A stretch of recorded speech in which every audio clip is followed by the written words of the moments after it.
Hello folks! Very dramatic lighting today, but I'm nipping in for a Nick's quick voice tip after being asked to talk a little bit about the soft palate. Now, the soft palate was once described to me like the naughty kid at the back of the class that you sometimes have to keep prodding to make sure they're doing what they're supposed to do, or what they can do, or achieve what they're capable of. The soft palate basically is like the back door to the nasal cavity, so when it's down, the sound can come out through the nose, and when it's up, the back door is closed, so no sound can escape through the nose. Now, sometimes it's really good to be able to get sound to come through the nose if we want to find a slightly more nasal resonance for a sound, like a Northern Irish accent, for example. But sometimes it's good to be able to raise the soft palate so that you can focus a little bit more in the oral cavity, because the oral cavity provides a different type of resonance and can offer a bit more volume or a slightly different vocal quality for less effort. So what you can do is just remind your soft palate to do what it is capable of, which is raise and lower.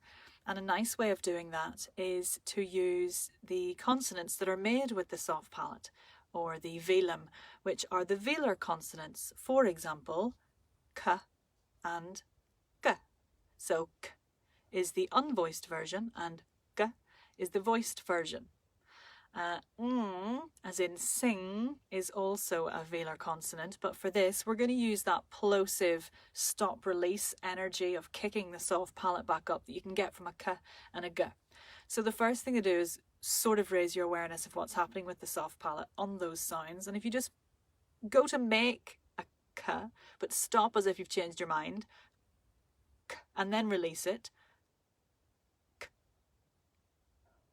what you'll feel is the soft palate and the tongue coming together. I quite like a bit of exterior visual and kinesthetic feedback too for my learning, so I like to go k, k. And you can try the voiced one too. G, g. And the trick with this is to keep the contact nice and clean and to sort of imagine an energetic kind of bouncy kick upwards. K, k, k. Or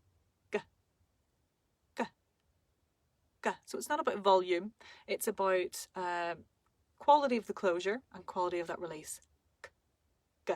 So what you can do is use just those simple sounds, ka, ka ka, ka ka ka ka, ga ga ga ga, like that.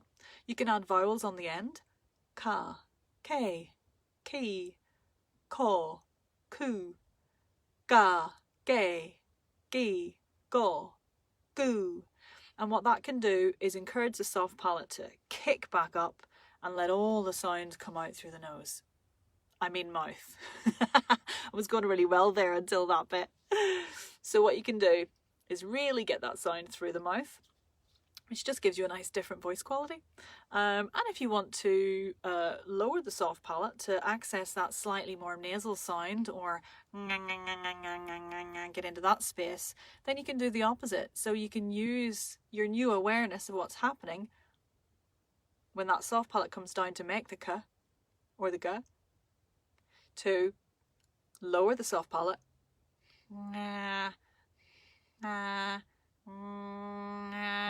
and use the ng, and maybe a bit of kinesthetic feedback on the outside of the nose to feel that nasal resonance a little bit. Hello. To get into that nasal cavity, if you need a bit of cheeky nasal resonance for a character or an accent or something like that.